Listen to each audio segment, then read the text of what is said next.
1 week ago at Silverstone, the GT4 Team Championship got underway.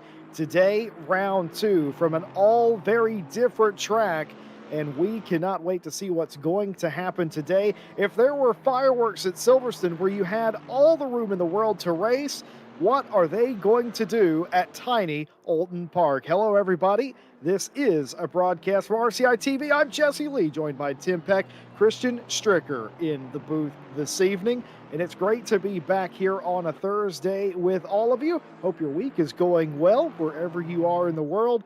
Tim, let's start by unpacking what happened a week ago. You wouldn't expect a lot of calamity at a track as big at Silverstone, but there were quite a bit of accidents.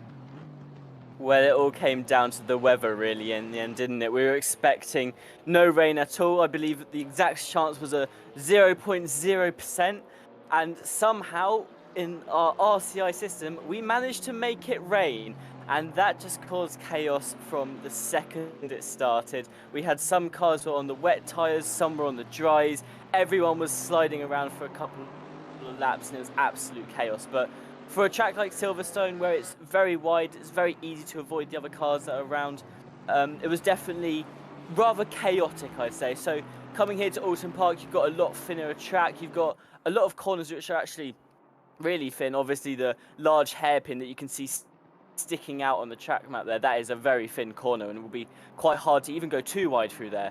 So hopefully there won't be as much chaos, but I mean, if we're going by statistics, there's probably going to be quite a lot of calamities today. Well, how crazy was race one? Well, how about a disqualification immediately after one race? That wasn't due to on-track incidents, however. We'll talk more about that post-qualifying as everybody now out on their flying lap, finishing up their flying lap, perhaps ending their first timed lap as we ride with Wolf Matuszka, the peak performance driver in the number 25 AMG. I think this actually might be a timed lap as they come up to the line. 15-minute session. Of course, we have all of the drivers in the championship on the track at the same time. Not what you want to hear around Oulton Park, but that is how it happens. Pro, Silver, and Am all separated by the different number placards that they have. Verstappen, the quickest so far, a 142 dead, a decent mark to beat Garrett Fisher in the 878, 1/10 off that pace. Ethan Jenkins, half of a second, and I was wrong about Wolf Matuszka. That was not a lap that either that was invalidated or their first lap out of the pits. Well, normally with only about 20-something cars, track space isn't at a premium. Finding an open hole is generally pretty easy, I would say. But today, not that case, not here at Oulton.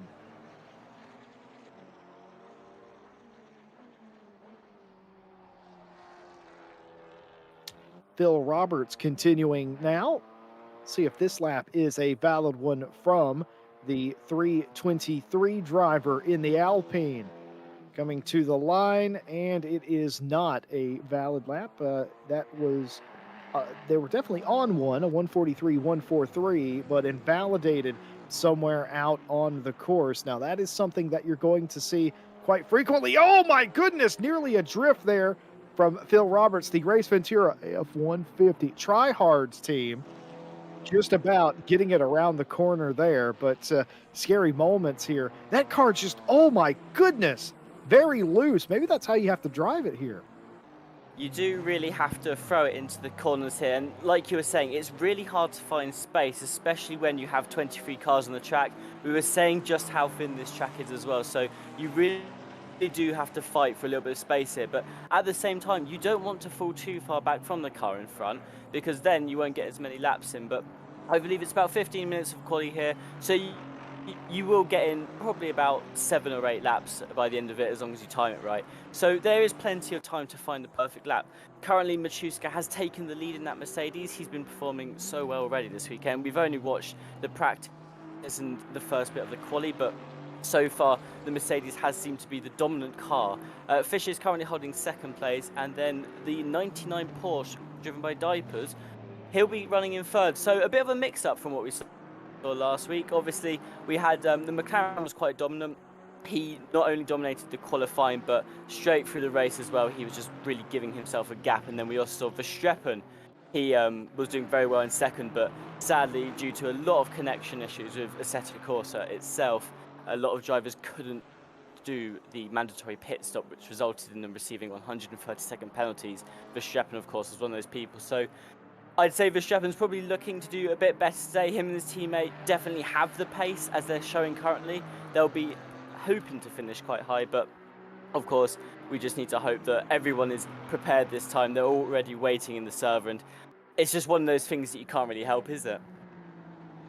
No, it's not, and we will get more into the penalties. We'll be talking about the fallout of the penalties pretty much all race, I imagine. There's one car in particular that got 10 license points in one race. That's not a record because there have been cars that have been disqualified in one race before, but that is a lot of license points, and that's all part of the not messing around that the stewards are doing. Of course, no live stewarding on Thursday, as you would expect, but there is post-race stewarding that operates almost in the same fashion as live stewarding just after the race is over. So if that race would have had live stewarding, he would have still probably gotten about 10 license points. He would have probably been disqualified before he got 10 license points, mind you. So I don't know if that's a good or a bad thing. Of course, the new stewarding rules that went into effect on November the 1st, this was the first series a week ago that got a piece of that. And, well, certainly they have felt the brunt. A lot of cars with 3, 4, and in one case, 10 license points, Tim. Speaking of license points, I'm not 100% sure what happened there. I'm sure it won't cause too much trouble because it didn't look like anything happened in the end. But that McLaren came shooting out of the pits right in front of a car who was on a fast lap there. So I imagine neither of those two cars are going to be too happy with how that sort of unfolded there. But luckily, nothing went wrong. We're currently on board with Verstappen, who has decided to back out of his lap. He's deciding he doesn't want to go ahead with that one. So we're going to now cut to Daly and just look at how he's doing. So he's also bailing on his lap. So currently, everyone's not really feeling the track, it feels. So now we're going to watch the Ginettas. The Ginettas, actually, we were saying last week, are some of our favourite cars, to be honest. Not specifically because these two are people that we know, but the Ginettas is quite a fun car to drive. It is the only GT4 to be driven on the right-hand side of the car, which can make some tracks a lot easier, but they can also make some tracks a lot harder. The other problem with the Ginetta is, of course, it does not have any acceleration. You get on the straight, you put your foot down, and the car just doesn't seem to move anywhere. So those guys really do have to fight with the car just to get a really good lap out. You really have to nail every single corner because the second you go slightly wrong, you're just going to lose all your time. So Yeo here will be looking to really put out some decent laps here. Of course, he did very well at Silverstone. I believe he led a lot of the AM race at Silverstone last week, but unfortunately, again, they ran into some trouble when it started raining. So I guess if there's anything these drivers will be hoping to take home from today, it's really hopefully it doesn't randomly rain again, because I think that caused quite a lot of trouble for them all last week. Yeah, it was very interesting too. We talked about the chaotic nature of Silverstone. In a lot of that was due to the track conditions. Again, a 0.0% chance of rain, and it rained. Welcome to RCI. It does happen like that sometimes as Yan Yeo goes to provisional pole for AM, and what a lap from them puts them within 8.5 tenths or thereabout of your current pole sitter, Wolf Matuszka, with that 41.424.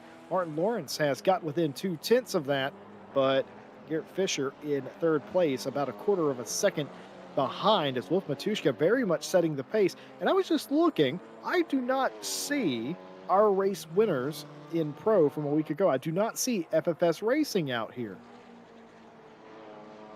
They're the pink McLaren that's currently in front of this car, right? Is that not them there? But I can't see them on the left-hand side table, so I'm not quite sure what's happened there. But that car in front, that's definitely a McLaren. My eyes aren't playing tricks on me there, is it? But I believe that is their car. So I don't quite know what's happened there. Maybe they're going to cross the line now, so we'll see if that puts them up on the board. It doesn't seem to have achieved anything. Oh, no, there he is. He's in fourth now, so maybe a little bit of a glitch of the system there, but I couldn't see him anyway. He's up in fourth, so definitely not how they were hoping things to go in terms of how it went last week, but 4th isn't a bad place to start. There's definitely a lot of places where you can't really overtake a lot here, but there's definitely a lot of places where there could be chaos that can allow you to fight through. But Machuska here is on a quick lap. He's just going to be coming up to the final set of corners now, so once he goes through the lodged corner, that's the one he's about to go through, he should be able to see whether his time's an improvement. He is currently on pole anyway, so at this point he's just building more of a gap to himself, but you can't really get upset with that. If you do have a gap, then obviously it gives you a bit of protection, and he has gone faster, so the gap now to Lawrence in second will be 3/10 of a second, so Machuska's having probably the qualifying of his life right now. He's loving this.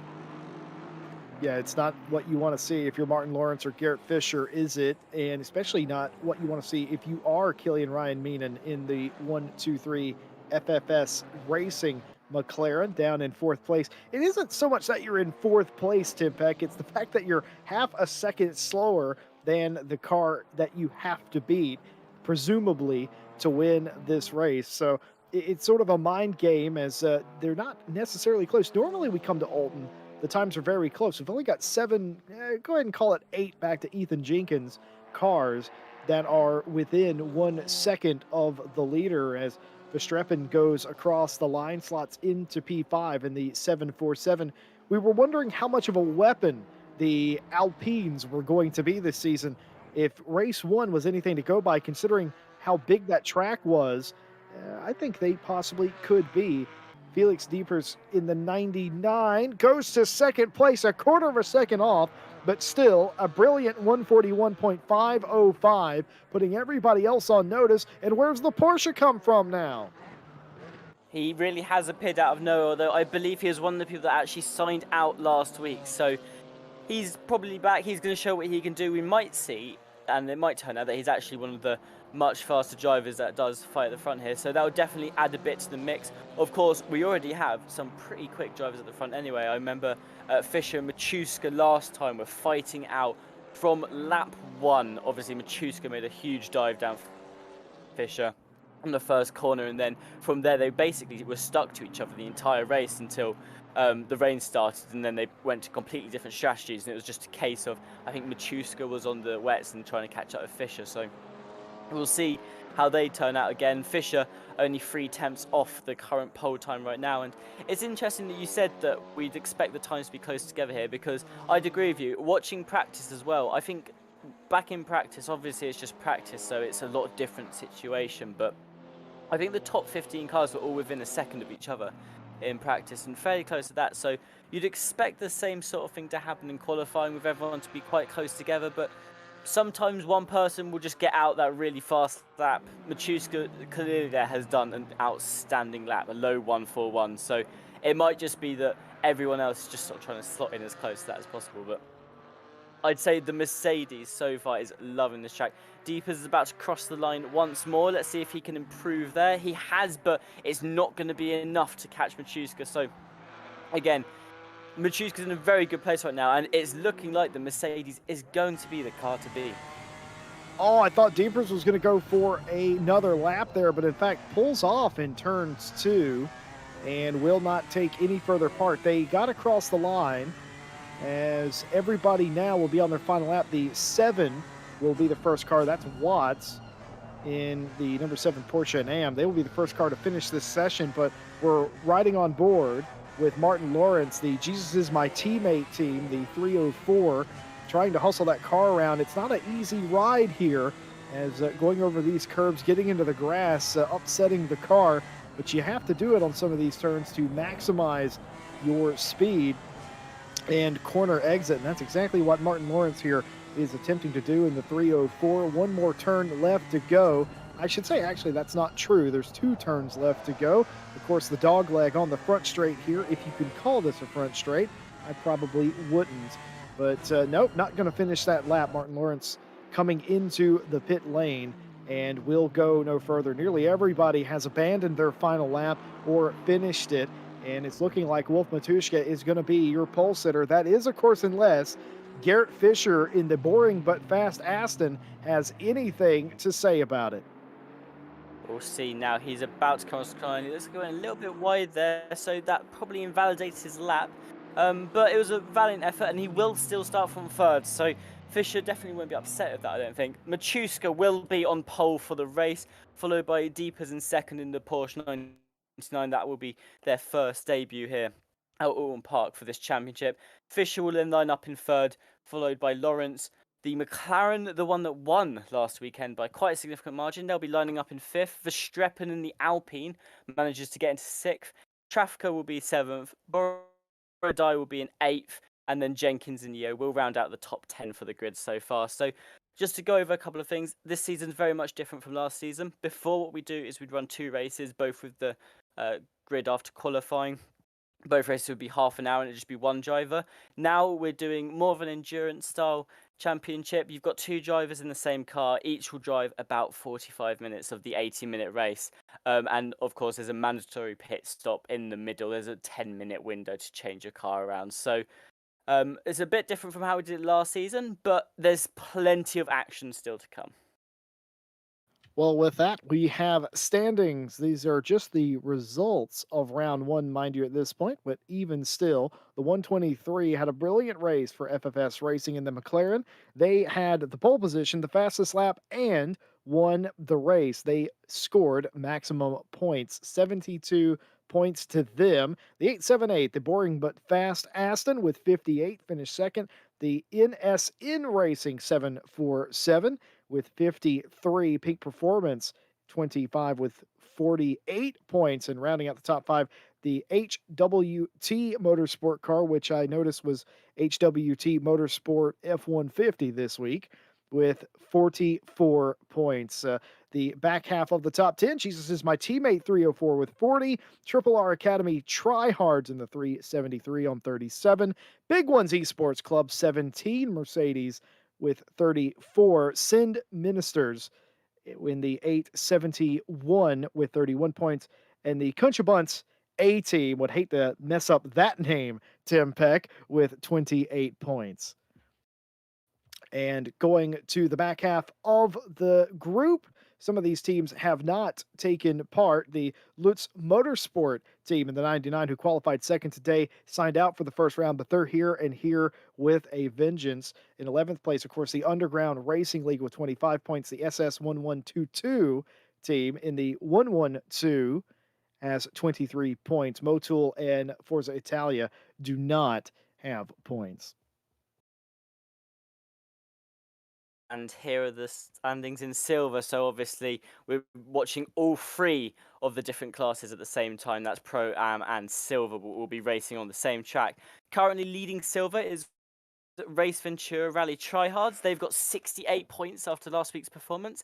In second place is Alimania Aiken Esports. They're in the Aston Martin with 62 points. So a lot closer gap in the silver split than it is currently in the Pro. Cunch of Bunts B team, I have to say it too, Jesse Lee. They will be rounded out in third, so they're doing better than their teammates' counterpart. Wild Things Racing will be fourth. Saw Buckets in fifth with 44 points. Wild Things Racing SS is in sixth. Grand Familiar Racing Team, 37th, is the BMW, and they are the last car of points in seventh. So the sign-outs were Temporal Name Motorsport, John Daddy, and Virtual Racing Team. So far, don't have any points. The KTM in last will not be racing. They are the ones that were disqualified from the championship. Here are your AM standings as well. Redline Racing League, they'll be leading the pack. They've got 65 points, although they are currently tied with Taters, Pork Pie, English Mustard in the Genettas. They also have 65 points, so already a huge battle starting out there. Wheelbarrow Racing Team and Redline will hold third and fourth. There's a little bit of a gap between them, but again, very close to the main pack. Turn 1 Heroes are probably hoping for a very good Turn 1 this time around in the BMW. Smelly Canids, they will be in the Mercedes with 40 points. Shuffle Sport and R4F will round out the 8 AM cars.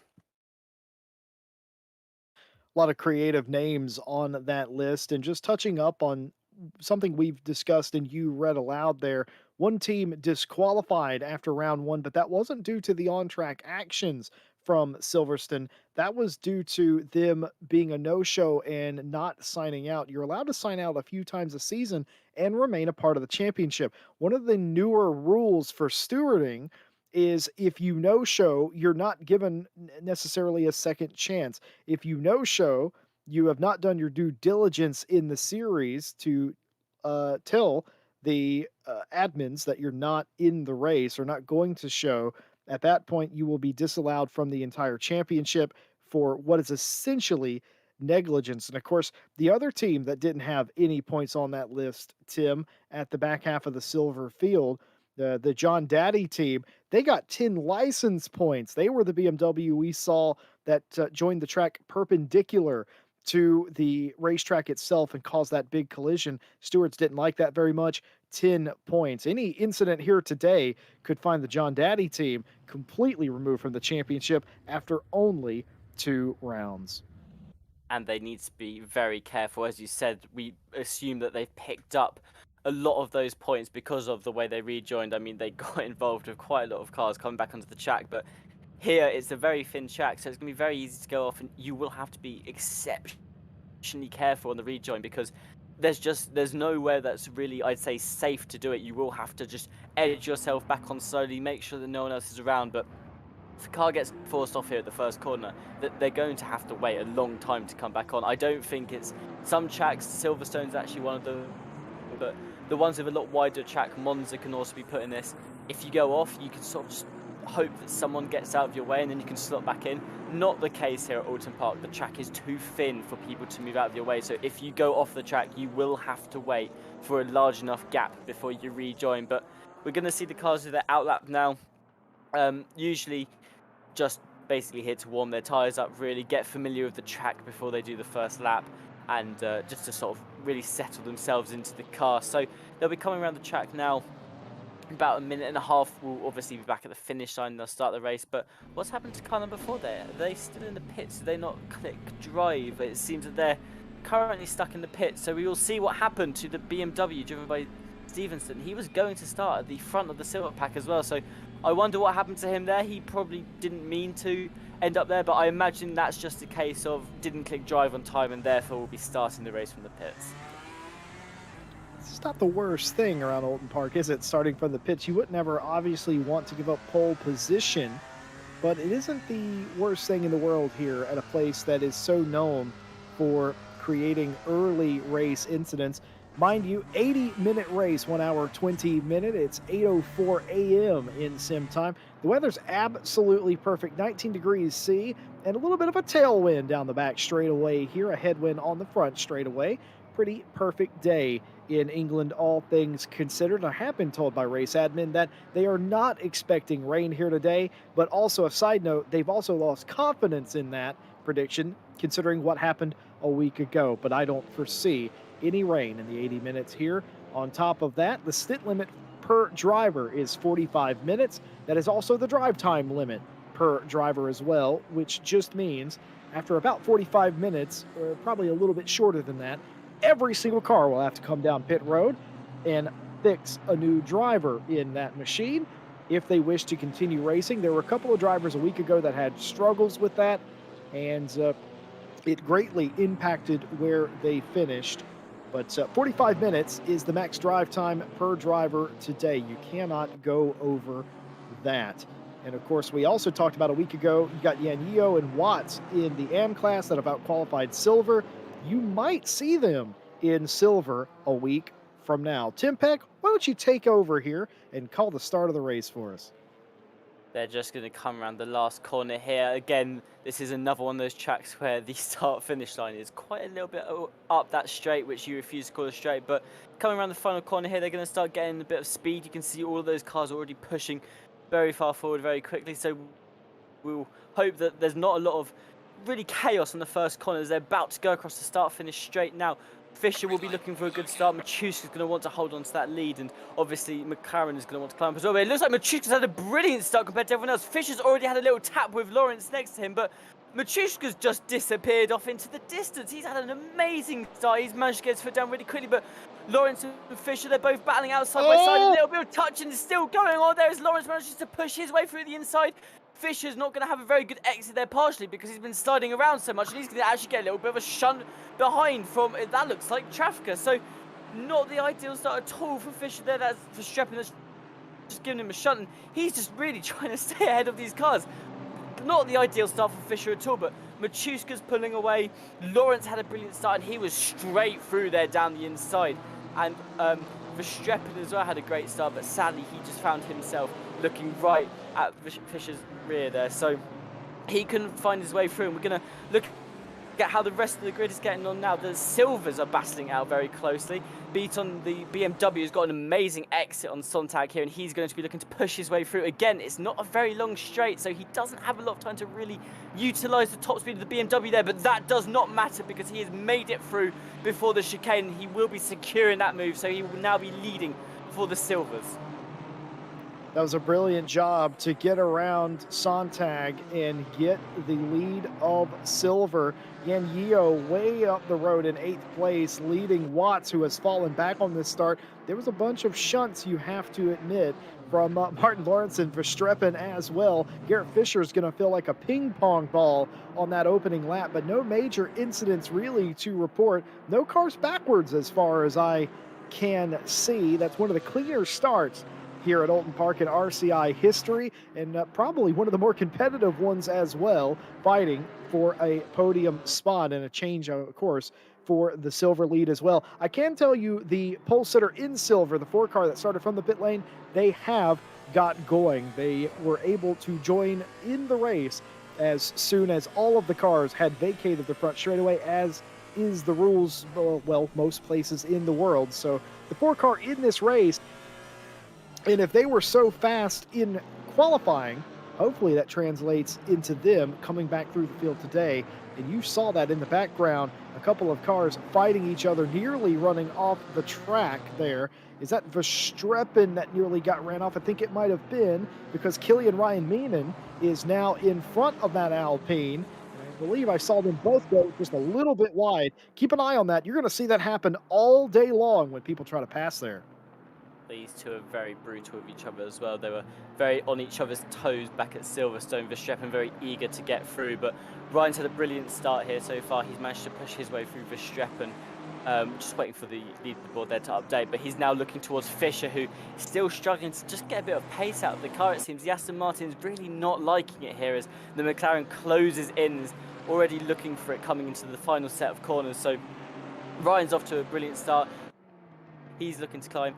Talking of brilliant starts, Lawrence has been doing phenomenally so far. We saw him do an amazing dive bomb going into the second corner, and he's already climbing on the Porsche 99 as well. So clearly a very comfortable track for him is Oulton Park, and we're going to watch now as the McLaren, he might make a move going into turn 1 here on Fischer. He has been looking for it through the past corner, and looks like Fischer's going to slide a little bit, but luckily he's going to be in the exact point of the corner to hold it off. But a lot of action, you were saying, for the start of Oulton Park, without a lot of incidents. I'm actually a little surprised. I genuinely thought there was going to be a lot more chaos at the start of the race there, and I thought we'd see a lot of cars going off track, but for the most part, a lot of them managed to stay on. But the McLaren now is going to make another look on the outside of Fischer going through these few corners. By the time they get to the head, they should be neck and neck, but the McLaren is going to back out of it. It looks like he's going to try and prioritise the exit.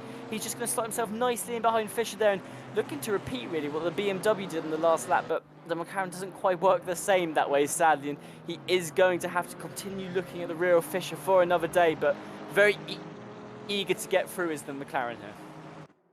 Watching Killian these open couple of laps, I've been privileged enough to watch him race over the last several years, and the way that he's driving that McLaren just tells me he has a lot of confidence. He has confidence in the setup, the grip, the brakes, everything, and another confident pass by Killian Ryan Meenan now up a couple of spots up into the 4th place position. Now we'll focus on getting by Martin Lawrence, who has disappeared up the road to 1.5 seconds. Speaking of disappearing up the road, Wolf Matuszka, you don't often see this, the fastest car in qualifying just absolutely getting away. I know it's strange. You'd think they would.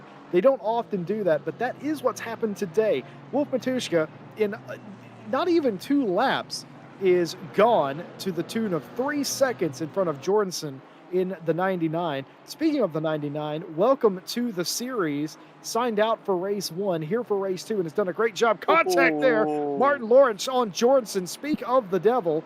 racing each other very closely indeed. There's no other way you can do it around here. Trying to go around the outside is Martin Lawrence. He's going to run out of room, and he's going to run onto the grass, and he will have to fall back in line and have just a little bit of a rethink. And I thought Killian Ryan would run away from Garrett Fisher after that confident pass, but he's done no such thing. Fisher has maintained a very close proximity to the pink McLaren driver, but they're all getting stacked up now. Jorgensen maybe not quite as quick at this stage of the race, and now it's a 1, 2, 3, 4, 5 car battle for second place. You love to see it. Jorgensen's clearly a huge fan of Fisher. They're watching his move and working out what he has to do to hold Lawrence off, but Verstappen now fancies his chances on Fisher as we come down what I'd argue is the main straight. He's going to try and just get through into the chicane. There's a little bit of a touch there, and sadly Verstappen's just going to take a little bit too much grass, and he won't be able to make the move. He was lunging again there, so clearly not ready to give up his Verstappen. He is eager to get through Fisher here, and Fisher's just trying to hold on to another place. He's really not looked quite so confident as we have seen Fisher recently in the first couple of laps here at Oulton Park. So he's just starting to find a little bit of pace now, but he is going to want to get a move on if he wants to stay ahead. Speaking of staying ahead though, Trafka now fancies his chances on Verstappen after the little calamity with the cars ahead. So now, I mean, it was originally a 5-car battle for second place. This looks like it could be going back 10 or so cars now for the battle for second. There's a slight gap building now between Fisher and Ryan, but there's a lot of cars very close to each other, all fighting for one place. Oh, it looks like, speaking of the McLaren, he's going to go for a little move. Fisher's gone for a slide. The McLaren, I think, is just managing to stay ahead there, but a lot of chaos is happening there. And who's that that's managed to put themselves in between Fisher and the McLaren? I'm not sure who that is, but they've just slowed themselves in very nicely. That's Oulton, so he's fallen down from second place, actually. So not sure what happened there. Lawrence and him might have had a bit of calamity, or he might have just gone off track, but the 99 Porsche has found himself dropping back 2 places and just slotting himself back in between Fisher here. So he's going to need to get the pace on. Fisher looking very confident now in these coming laps. He's looking like he's going to try and get through himself here. So a lot of action happening in these first few laps, and a lot of cars just sort of dotting back and forth, really. Verstappen again is looking for Fisher. He is eager to get through on this part of the track, and this is the part where I say Fisher just doesn't look confident and everyone else does. Verstappen's actually going to send it, and it almost actually goes right into the of the 99 Porsche and manages to hold it together, really pushes Fisher out the chicane. Here comes Trafka. Trafka's trying to get around him and can't quite do it. Verstappen made that look very easy, but very brutal as well. He really pushed Fisher to where he wanted them there, but very brutal on these overtakes Verstappen has been so far. And there's just been so much action, Jesse Lee. You haven't stopped talking for an entire lap and a half. That's how action-packed it was. You get into it.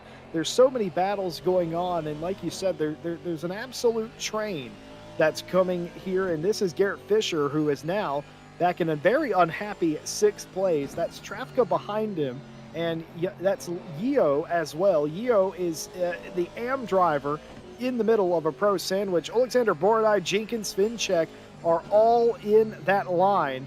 And for right now, Garrett Fisher up in front. That was an absolute assault, by the way, on Till Jorgensen in the 99. Something must have happened. I don't know if there was contact or maybe just got a bit wide, but either way, that lost them not only second place, but the podium. Martin Lawrence was able to get by initially for second, then Killian, the ultimate opportunist. I'm telling you, that FFS Racing McLaren is driving on rails right now. Anything he needs to do in that car, he can do. And if I was Wolf Matuszka, the only driver in this field right now that I would be a little bit concerned about would probably be Killian Ryan Meenan. Whatever was plaguing them in qualifying has not reared its head here in the race, as they have done nothing but move forward. But Wolf Matuszka, with all that battling, he has nearly a 7-second lead. He's feeling pretty good.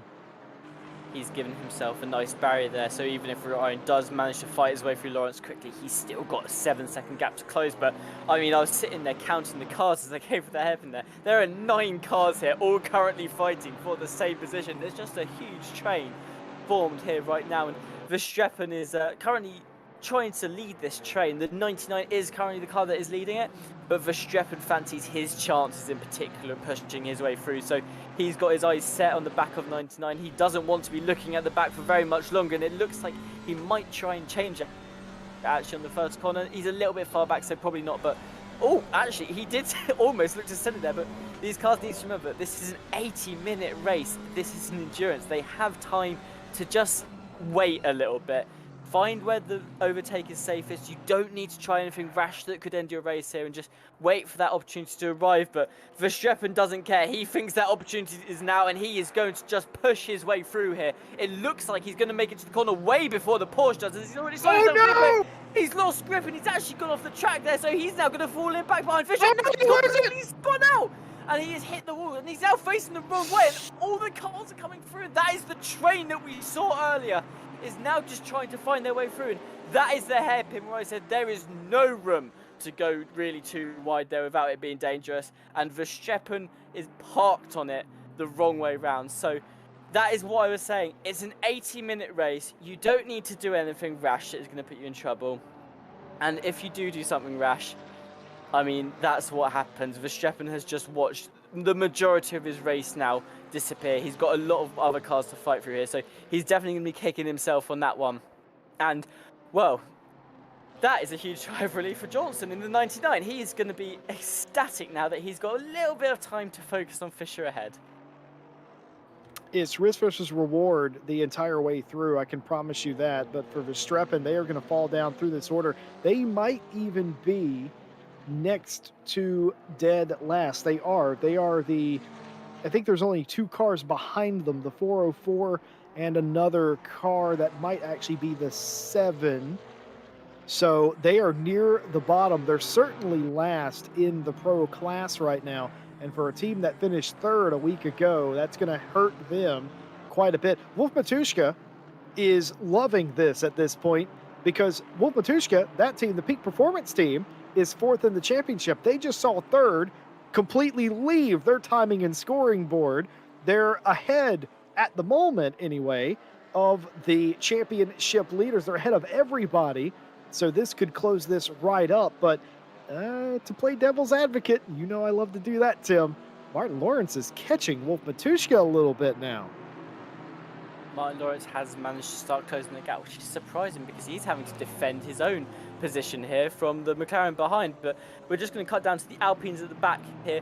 Roberts has managed to, I think, find his way through the 74 Alpine here, and is now going to be looking to defend it, because there's a huge train back here as well. There's cars everywhere, and it seems like none of them are really being able to pull away from each other here. So the Alpines are definitely not finding their ground quite as well as they did at Silverstone. We thought they'd be a little bit uncomfortable at Silverstone, and then they definitely proved us wrong. All of the Alpines were doing an amazing performance and just really putting themselves up there, but definitely not like in Oulton Park so much, as we've got the 3 silver ones towards the back of the pack in the silver class, really. And obviously Verstappen now has found his way back into 25th, and he's just trying to climb back into a safe position, really, where he can build up some points. But you can just see how quickly your entire race can disappear.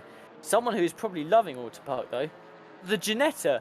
Yeo, currently the AM leader of the race, is in 7th overall, so he's managed to find a lot of ground on both pro and silver drivers. So this Ginetta is going to be absolutely loving this track, and I'm sure Yeo in particular will be very proud of his performance so far, as it looks like he's actually going to try and make a move on one of the pros here. So definitely a very strong driver here in the AM car, and doing very well at it. But the 21 of Traffic, the Aston Martin, is looking to do a bit of protection here. But going back to Matuszka a second, that gap has close to 6 seconds now, so Lawrence is still catching. But I mean, so far this race has just played into his hands, really, hasn't it? He started on pole, he pulled away very quickly, and he didn't have to worry about all the chaos that everyone else had to worry about. And he's just hot lapping at the front. He's doing his own pace. He just chilled out. He doesn't have to actually worry too much now. His worry will come later on in the race, and as long as he puts out some nice, good, consistent laps, he should be in for a very clear win here. Well, I mean, it's all about how this plays out. You never know. Are they fuel saving in the 25 now because they've had such a big gap? Are they trying to do fuel strategy? I know the Peak Performance guys love to pull off some strategy play. Of course, his teammate will get into the car at one point or another as well. And it'll be interesting to see how that all plays out. The Yan Yeo team in the I Like Taters Janetta is he's doing so good. And of course, they finished second a week ago in AM.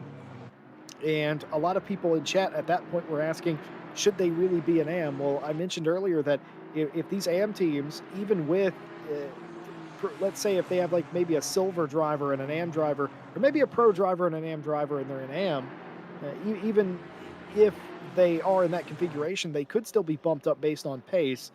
And we have seen that, and that might occur here. Sometimes it's voluntary. Sometimes the RCI steward slash admins dictate that if the pace is too different. I think you can make a case for the 303 if they get an excellent result here today, especially in front of the silver field. Of course, a very long way to go. And another question is, as we ride on the rear wing of Andre Trafka in the URL team, is Yeo's doing exactly what you would expect an AM driver to do when racing another class of cars. Very respectful. He's been here for the past 10 minutes behind Trafka. Has given him a look a few times, but hasn't forced the issue. That's important. As an AM driver, and speaking from experience, Tim Peck, you don't want to affect anyone else's race, especially one that you're not necessarily involved in. There's nothing in the rules that say you can't pass that 21 car, but if you try and you mess it up, that doesn't look very good, does it? So driving very respectfully, Yan Yeo, that 303 team.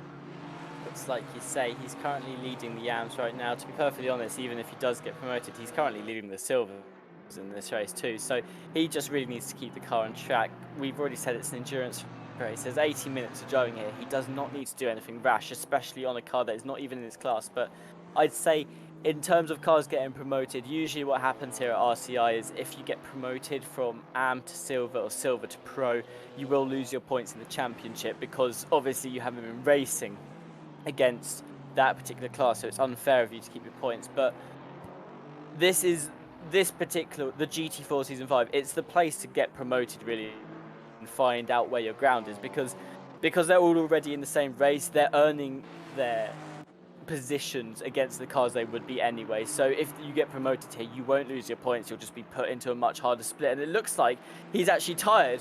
No, this is the other GT4 Janetta. This is Pope trying to get through here on the Chevrolet, I believe. He just pushed his way through. It might have actually been the Aston Martin. Looking at that again, that was the Aston Martin. He's pushed his way through there. But Pope showing what he can do in his Janetta, has managed to find his way up. But going back to what I was saying, this is the place to find your pace. This is the place to really get promoted because it's not going to hurt you too harshly. I mean, it is quite hard to judge your pace sometimes. They might just be having a really good championship. So there's always that. It's not necessarily that they're just trying to sandbag and have an easy time because, as you were saying, the RCI stewards do look at it and they will recommend and sometimes even move you themselves if you are really outperforming your class. So the Janettas are doing really well here. I'm sure they'll be ecstatic with their performance, whatever class they get put in. But speaking of the Janettas, Pope as well, we've just watched him do a move on the Aston Martin. He's already starting to pull away a little bit. These Janettas are looking really good so far at Oulton Park in general. I'm wondering if this is, like I was saying earlier, is this one of the tracks that really benefits the Janetta for driving on the right-hand side of the car? It could well be. I've certainly experienced that in the Bentley as well. Of course, most racing circuits are clockwise circuits, aren't they? So usually in that case, if you are on the side where you're taking the most turns in that direction, i.e. right, it does benefit you. I love the Bentley for that reason, despite the fact that you can't see over the very, very long bonnet, as you would call it. But even so, it might be, especially with a lot of these tight corners, maybe you can place the car a little better. Maybe just the car is suited to this small, tight sort of bull ring configuration that Oulton Park is. That also could be a big part of it as well. But either way, going very well indeed, as Yeo still very patiently. I almost feel like Yeo is waiting for Trafka just to make a mistake big enough that he can get side by side and maybe get in front, but otherwise is sort of content to be here knowing that his nearest competitor, Ethan Jenkins in the Alpine, is a bit behind. But that being said, Yeo's going to have to get a move on because Ethan Jenkins is moving in. Alexander Borodai has moved all the way in as well. And I think Trafka is holding up everyone here just a little bit. So while he hasn't been pressing the issue very much, he might have to preserve his lead in his class. And again, it's racing with multi-class. It's a lot of math, isn't it? Yeah, I'd say Trafka maybe should have considered, when that gap was a bit bigger, he maybe should have considered actually letting the Ginetta through, because again, it's not his race to deal with. The Ginetta is in the AM class, so he's not actually racing Trafka right now. And to be perfectly honest, by fighting off this Ginetta, he's actually losing himself time that he could have spent maybe even following the Ginetta, as the Ginetta then puts pressure on the Porsche ahead. So maybe in space he probably should have considered letting this car through. Obviously, you absolutely do not have to. It's not a rule to let another car through. But speaking of letting the car through, the Ginetta has got a really good run up here and actually might be able to do something of it. But now the problem is Trafka can't let this Ginetta through easily. The Ginetta's just got through. But he can't let the Ginetta through easily because of those cars now that are so close behind. I mean, if he let the Ginetta through willingly, Borodai and Jenkins would have just followed very quickly. So it's better that it does happen how it did, with the Ginetta finding its way through on its own on the straight there. And actually, going back to what I was saying about why the Ginetta is looking so good on this track in particular compared to others, is I was actually thinking, we were saying that you'd argue that that is not a start-finish straight because it's not very long. I agree. I'd argue there isn't really a long straight to really showcase any top speed at all, and I'm surprised that Lawrence is doing so well in the BMW here, being a very reliant on straights car, and this track just doesn't have the straights to really do a lot with here. So maybe that's why the Ginetta is doing so well. I mentioned earlier it's got really poor acceleration, but of course on a track with not a lot of straights, you don't need that great acceleration really. You just need to nail those corners as perfectly as possible. So the Ginetta's through. He's got a bit of a chance to breathe. We'll see now whether he can actually catch the Porsche ahead and how far this Ginetta can exactly climb into this top 10 here. But we're now watching Trafka is under a lot of pressure from Borodai and Jenkins behind. Both cars have managed to keep a very close gap to him. So Trafka is not able to quite follow this Ginetta through and get some distance in the cars behind him. I'd say it's calmed down a lot now. We had a very chaotic start of the race. A lot of cars are fighting for positions. Speaking of calming down, it's absolutely not, as the German car here, Benjamin Schumann and Temporal Name Motorsport, he's just shoved his way through two cars there. I believe that was Daly and Sontag, both going off the left-hand side of that corner there. So that's a huge opportunity for Schumann to push his way through in the Aston Martin. But other than that, a lot more calmer now. These groups have started to get a little bit smaller. We've not got a huge 15-car group all fighting for second place anymore. So it just gives everyone a little bit of a chance to breathe, get some laps in before having to switch with their teammate. And actually, Roberts now in the Alpine is looking to make a move on the other Ginetta of Pope. Oh. Pope's been pushed to the side, and Roberts is going to go down the inside of the hairpin here. And that is the clean overtaking that you want. No trouble on either behalf, and Roberts has just easily found a place there in the silver category. So that's another couple of points for Roberts there. It's just, so far it's been a very, other than the whole Verstappen incident, a very calm race for Oulton, I feel. Well, I'll give Denise Pope this. That was all that they could do, was just sort of let that happen, but got right back on it, exited the corner very nicely, kept it down to just one position lost, and a great drive out of both of the Ginettas, I should say, in the race today still. And another position, of course, for the team of Phil Roberts in the 323. Another Alpine team, Ethan Jenkins for the HWT Motorsports powered by F-150 team. They're continuing their march through the pro field, right behind Borodai and Trafka, who we saw earlier, are all together. And of course, the Alpine here, as we saw a week ago, has been very good. And again, we didn't know exactly what we were going to get out of the little Alpine, but apparently a fierce competitor is what we're going to get out of it this season, because this is the race 2. And even though our highest one is only in 9th now, I'm pretty convinced that some of them are going to trend towards the front of this field. And this is certainly the kind of track for it, you would have to say. Meanwhile, up front, Wolf Matushka's lead, it was 8 seconds at one point. It's nearly half that now, as Trafka goes off the track just a little bit in the chicane. But Matushka now only has about a 4.2, 4.3 second lead on Lawrence. And at one point, Killian Raiminen was right on the bumper of Martin Lawrence for second place. That's no longer the case as that gap continues to go anywhere between half a Oh, second to a full second. But Lawrence is definitely catching our leader. As you were saying, Tim, that it was quieting down just a little bit. I think they may have heard you. I don't know who that was. I believe it's Schumann. Oh, Oh, that's Verstappen Verstappen's again!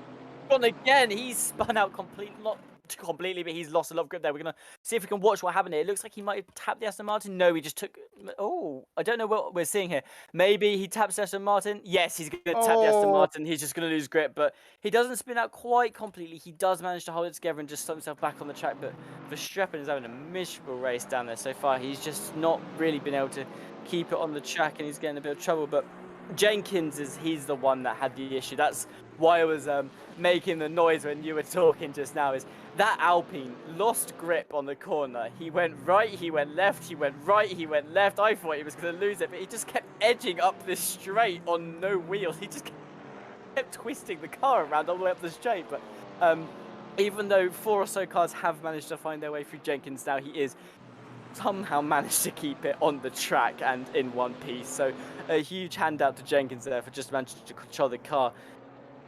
Ryan Meenan, he fancies his chance at Lawrence again. He keeps edging close, having to back up a little bit to not waste too much time, edging closer, backing up again. I think what he's doing now is he can see that Lawrence is getting a Machuska, and he's just waiting because, yes, he's in third and he could be in second, but realistically, if Lawrence is catching Machuska, he doesn't actually need to get through yet. He can just focus on making sure he's there so that when Lawrence finds his way through Machuska, he can also find his way through rather quickly as well. So I think that's what's happened with this McLaren here. He doesn't want to do anything too ridiculous. He's not going to do a dive bomb. He's not going to do an aggressive move to try and force the BMW off the track. He just wants to follow at a safe distance so that both of these cars can make it and remain in that top 3 here. So I think he's playing it quite smart in that respect. We've seen what happens if you push it just that little bit too hard. So the McLaren avoiding that is definitely going to prioritise them later on. As we're now going to watch Borodai here. He's still fancying stance on Trafka. Of course, they've been tailing each other back since the Ginetta passed Trafka a couple of laps ago. And Borodai has been looking for a way through. He's actually just gone off track there, so he's not going to get the acceleration he wants. But it looks like he's ready to strike at any point in time. He knows that he has the pace to get this position. But again, there's just no opportunities are arriving. Oulton Park is such a thin circuit, and when it's so hard to find a way through without making that rash move, it makes it that much harder to overtake, especially in an endurance race where you can't necessarily make those rash moves. So we're going to see what happens now. Borodai looks like he was going for a little bit of a switch back there, but Trafka manages to hold the corner very nicely. And I imagine, similar to how we saw Machuska and Fisher fight back at Silverstone, that's just going to be the story here of these 2 Aston Martins, the 2-1 and the 1-1-2. I think they're just going to be fighting back and forth really for the best part of 20 or so laps until the end of the race. So we'll see how that fight does turn out. I imagine there'll be a lot of moments where you might hear us go, ooh, and ah, if Borodai starts to make a move. But again, I don't think anything too desperate is going to happen for a little while yet. We will see how that one pans out here. Well, the fight does continue for the final spot in the top 10. Not that that pays anything in particular. Of course, Finchek has to get around Benton and Watts to get to Borodai, who would be the next in class. Unlike some championships where points are just awarded based on where you finish, this is not one of those. You get points based on your particular class, of course, Pro, Silver, and AM. Keep an eye out for pit stops coming up in the next 10 minutes or so. Maximum drive time limit of 45 minutes per driver. And certainly you'll see a little bit of strategy, not a whole lot considering how tight the window actually is, considering there is no difference between the drive time limit and the stint limit, as Denise Pope, who is trying to hang it around the outside, waves the car over just a little bit, and Denise Pope is by. Sontag runs a little bit wide, doesn't hurt them, and position gained for the Wild Things Racing driver in the very stylish, I believe that's a dark purple and pink Ginetta. I am loving the colours on these Ginettas right now. Both of them are looking absolutely phenomenal out on the track. And I do love it when we get to watch the Ginettas race because they are so interestingly different the way they do overtakes there. We saw Pope just swinging really far down the inside and then really pushing it around that corner. He went right to the possible edge that he possibly could there. So definitely a brilliant overtake from Pope. It looks like he didn't have it for a second, but already he's putting a bit of distance on Sontag. So clearly very confident to get through there. Now he's just got to catch up with Roberts and the Alpine ahead. Going up to the cross-class fight, I'm going to call it at the moment. We've got a pro followed by an AM, followed by a silver, followed by a pro. So a load of different classes are fighting each other right now. All of them are trying to get through to benefit their own race. This isn't a case of leave them to it. You've got your own race to focus on here. There is racing to be done as Beaton actually forces himself down the inside of the AM Porsche. He fancies his way getting through, so that will extend his lead in the silver class there, which will massively benefit him in his fight. But I'd say the Porsche here is the one who has the most reason to fight. He's got the Ginetta up ahead of him. He's got a now 3-car gap. There's a lot of room there for the Ginetta to just really push himself forward. But the Porsche has the most to fight for there. It looks like a lot of cars are really starting to struggle. We've seen a lot of them start to go off track. A lot of them are also losing grip, so they're probably very glad it's not raining. And luckily, it's not forecast to rain this time round as it was last time, because it looks like the grip is not doing very good here at Oulton Park right now. Well, I think a lot of these teams have pushed their tires a little bit here in the early going. This track, strangely enough, does punish you a little bit on tires. There's certain cars that are better than others. The McLaren comes to mind, for instance, being really good on its tires. Strangely enough, in the GT4 category. Some other cars, maybe not so much. Of course, fuel load also a consideration. 80 minutes of race time. Who can make it or who can get as close as possible? The only thing that makes this pit stop mandatory is the driver change. You don't actually have to take tires or fuel to satisfy the minimum pit requirement, but I'm pretty sure nearly everybody here will do one or the other. Of course, a week ago, the strategy was impacted quite heavily by the rain. Some of the drivers had made the decision to put wet tires on. Some didn't, and Borodai, that's what I was reacting to a moment ago, about Borodai nearly getting into the back of Trafka, and now that has slowed them up through the final turn, and that might let Benton in the 86 through, and in fact it will. Borodai will plead no contest, but the crossover move, you love to see it.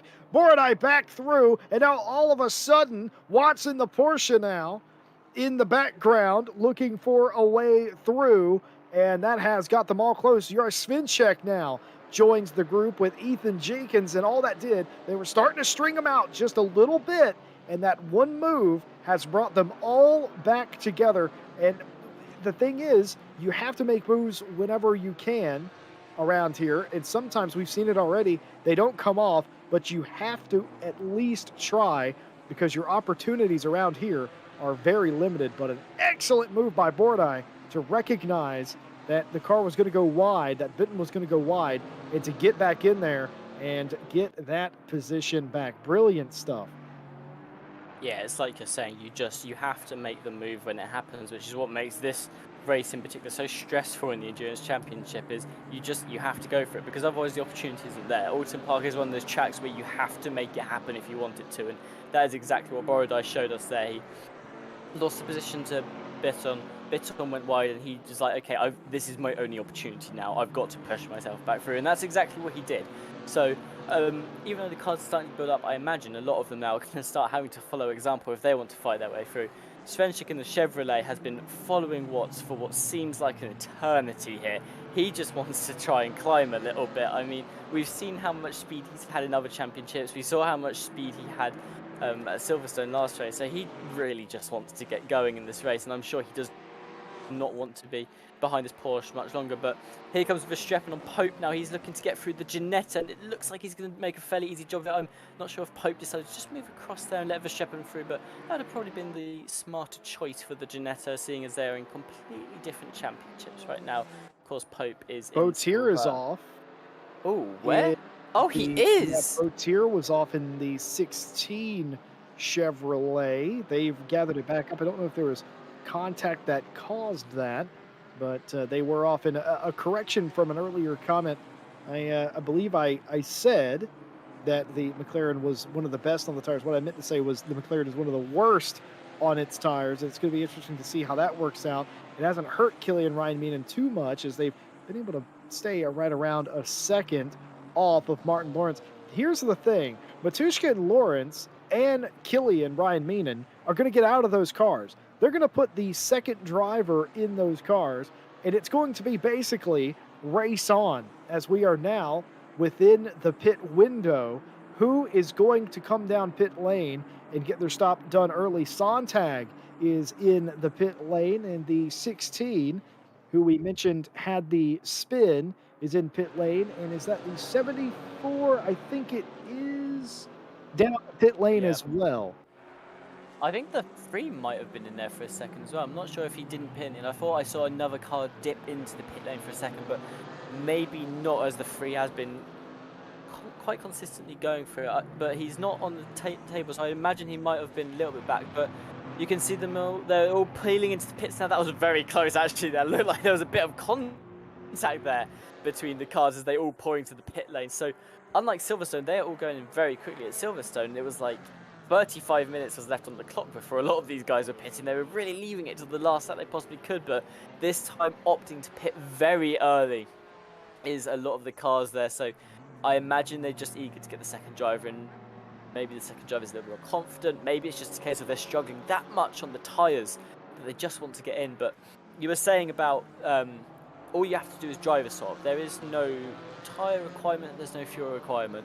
I'd imagine a lot of them will change them anyway. I think a driver swap takes the 30 seconds it also takes in order to do the tyres and the fuel, so that there's really no point in not changing them at that point. It's basically a free tyre change and a free fuel up. So I'd say that's the smarter thing to do. It also gives you a little bit more speed around the track because you can push the tyres out a little bit more, which it looks like a lot of them are doing currently. So now is the point in time where it gets a little bit confusing. You've got half the cars are going into the pits and half the cars aren't going to be going into the pits for the next 10 minutes or so. So for a little bit, I'd say until 35 minutes on the clock, we're going to be a little bit confused as to where a lot of the cars are here. But for those that pit early, they need to do the absolute best to put in the fastest laps they can now if they want to get the undercut off. If they pit early and they do not get through the cars ahead, then they're going to be a massive disadvantage later on because their tyres will then be the ones to start suffering again first. So they need to make sure that they are ahead of any cars that they were in range to overtake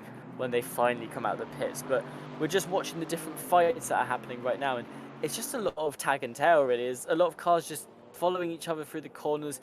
I'm wondering if there's not a lot happening right now in terms of huge overtakes because they're all about to come into the pit. So at this point, you really don't want to make a move anyway, even though you have to force a move to do it anyway. Apparently, these two have left the pit, so this is a fight for position now. Stevenson in the Chevrolet and Vasiliev in the Aston Martin will be both looking for a position now. But again, the Chevrolet is just having all of this patience and waiting to fight through. But if he needs to be getting out fast laps, he's going to actually want to get through this Aston Martin pretty quickly because now is, as I was saying, the only chance to get those fast laps in. So the 417 has just pulled into the pits now. You can see on the little map there, and two more cars, the 404 and I believe the 434 might have pulled into the pits. I'm not sure what the other car number was, but this is the part where I think most people pit at this 40-minute window. It's exactly halfway through the race, so I imagine this is where most drivers will be opting into taking that pit stop.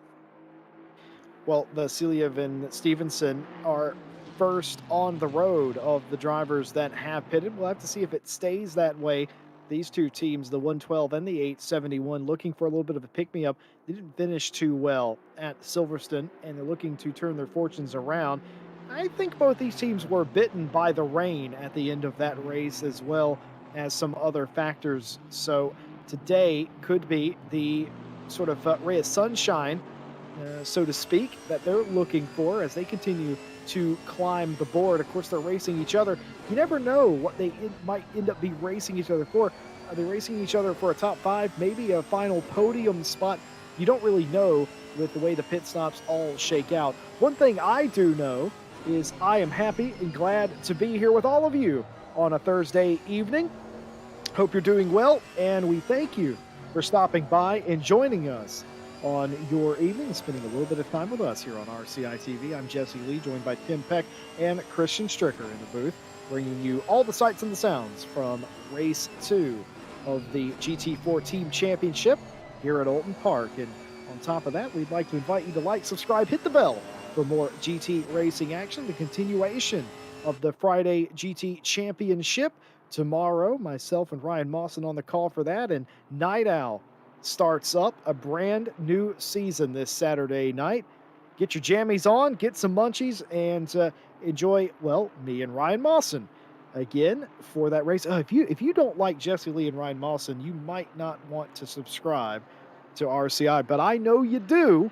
So subscribe, hit the bell, don't miss a single race that we got coming up. And of course, the Porsche Cup getting started this week, round 2 with another Ryan Gill with you, and maybe Nate with Stewie on Monday for that. Got a lot of GT action going on. And of course, we'll be right back here this time next week for round 3 of the GT4 Team Champ.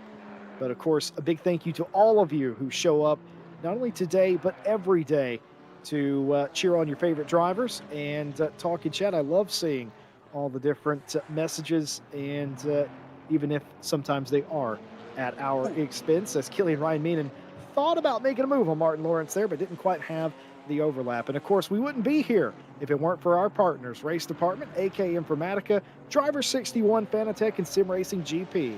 You can get 25% off your driver coaching at driver61.com by using our discount code in the description. A big thank you to Fanatec as well. Feel free to use our Fanatec link, also available in the description below. And no extra cost to you. You can help support RCI by using that link. Sim Racing GP, of course, and Race Department and AK Informatica for supplying our servers. And with all of that said, pit stops do continue. Several more cars in the pit lane as Killian, for a moment there, looked like they were going to get by Lawrence. Hadn't done. Does Lawrence need to pit very quickly here? I think he might, unless he feels that was a one-time thing. I can't tell you. The leader's in the pit lane. So is Martin Lawrence. Killian Ryan Meenan's doing another lap. Interesting call. I think that is the perfect call from Lawrence. I think that's the perfect call from the leader, to be perfectly honest. And I think actually, to be honest, that's probably the best call from the McLaren as well. The McLaren knows, Ryan knows he can do this lap a lot faster than that BMW currently. So he's got one lap to really make that difference, as this will be the last lap he has before his driving stint runs out. So he needs to make that count. We're actually watching a freeway fight here for 10th position. Vasiliev will lead Stevenson and Olijars through the corner. All three of them are looking very hot right now. They are doing an amazing job as the Chevrolet is looking to poke its nose down the Aston Martins inside. And it looks like they might actually make it to the chicane beforehand. No, they're not, but it's going to be neck and neck through here. Chevrolet is going to back out slightly and just tuck in a little bit behind. He's going to wait to do that move another day, which might have been a little bit smart there, because although we've seen a lot of action on that chicane, it's always looked very risky, and the Chevrolet is looking like it's ready to get that perfect exit on the corner anytime soon. So we'll continue to watch this fight going on now, as it looks like the Chevrolet might make a little move around the outside here. He's going to slightly tap the Aston Martin, but not enough to quite throw it off course. So we'll see how that fight pans out as we'll continue to watch. But the McLaren is now leading the race. It will only lead for one lap before it will have to inevitably peel into the pits and change that driver. Fisher as well will have to pit this lap in order to make sure they do not receive a hefty 130-second penalty. But, I mean, that was getting very tense at the end there. The Mercedes driven by Machuska, it's now driven by Vitt, of course, but Machuska he had a 7-second gap, and that was 2.5 seconds when he pitted. So, the BMW had really taken a lot out of it. So now the fight is between Vitt and Octane. Both very good drivers. If last week is anything to go off, I mean, both of them did amazingly during their stints in the rain. So they'll be looking to fight, and they need to hope that they get around this track quicker than Ryan can get out of the pits here. Of course, Ryan will be switching as well. He will not be the person in the pits, but basically the fight that's happening right now isn't going to be on the track. It's the person sitting in the pit versus the person who's trying to do the lap as fast as possible. we will find out who manages to come out on the better end of the stick there. 123 is still sitting in the pits right now. We can see 25 is coming round the last corner and onto the straight, and 123 doesn't look like it's quite moving out of the pit lane yet. Oh, it's starting to get going now, so they are going to come out pretty much neck and neck with each other here.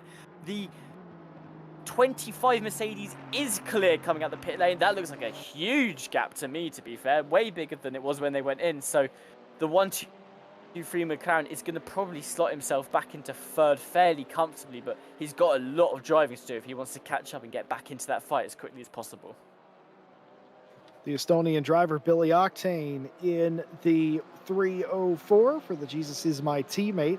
Of course, Jesus refers to his teammate, not Billy Octane himself. Oh, the car goes off the track there. That looked like a BMW, but nevertheless, the race continuing here, and the 21 looking down the inside, looking around the outside is Stevenson, and nearly runs out of room. That Chevrolet is all over the place, but no matter, it is still very fast. Olijar's trying everything to keep the 21 in front, and that's a frightening sight to see a car that big make moves like that. I think intent is certainly noted by Olijar's in the 21. He knows that the Chevrolet would very much like to get by, but not giving way, mind you, is the 21 in this case. Well, we were wondering where Vasilyev and them would come out, considering they were among the first to pit in the pro class. Well, they've come out 7th and 8th, but it might not be like that for very long. Of course, Stevenson trying to get through and rejoin Vasilyev in front of him, but still 8th and 9th, Olijar and Stevenson respectively. Garrett Fisher, by the way, in the 878 has not pitted yet. I was told that the 878, I think Fisher's the one driving with Samir Foch, might not have a teammate here today. And of course, you're not allowed to do that. You get some penalty. It might be 130 seconds. It might be a drive-through. We're still not sure on that because there's two things at play. There's going over your stint limit and then exceeding drive time limit. And then there's the third thing of not doing the mandatory stop, as that is a car off, and it was the one in front. Who was that? I'm not quite sure who that was, because, I mean, they're in that stage now where they're all lapping each other, and Well, deeper. it looks like 74 being. Yes, 74. So I'm not sure what happened there. He was not on the track. He was very far off of it, so not where he wants to be, but clearly messing up that first corner and finding himself fighting to get back onto the track there as the cars come through. Obviously, we're watching Deepers right now, and then the Ginetta of Norbury is just behind him. So Norbury is doing almost as good as his teammate here and really showing what they can do in that Ginetta right now. This AM has done amazing so far, and I think they will probably agree with me when I say this, that they will be getting a nice handy promotion probably before the next race, but I'm sure they will not be upset with that, because if anything, it's a compliment. But here's Tom Bryan down in 14th, had a very good race last race actually, one of the ones that benefited the most from the rain, luckily managing to switch onto the, actually I think he was one of the ones that didn't switch onto the tyres. He was one of the ones that decided to stay out on the dries even though it did decide to pour down with rain, and he managed to hold on to a very good position, I believe ending around 4th place in the end. So Tom Bryan will be looking to probably climb a little bit here and make something out of this race. Currently all of the Alpines seem to be connected to each other and all driving the exact same race right now. So if you wanted to see Alpines today, here they are in a nice group of 3.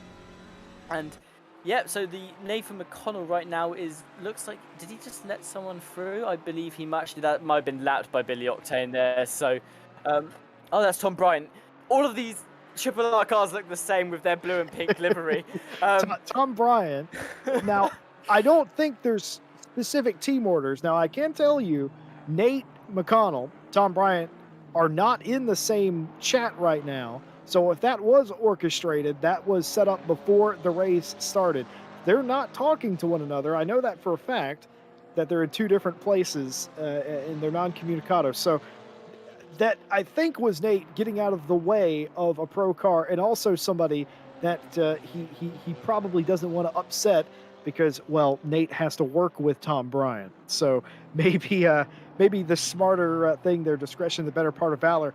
No discretion or valor here, as Mike Noble for FFS Racing continuing to try and climb back up through the field here. Still third.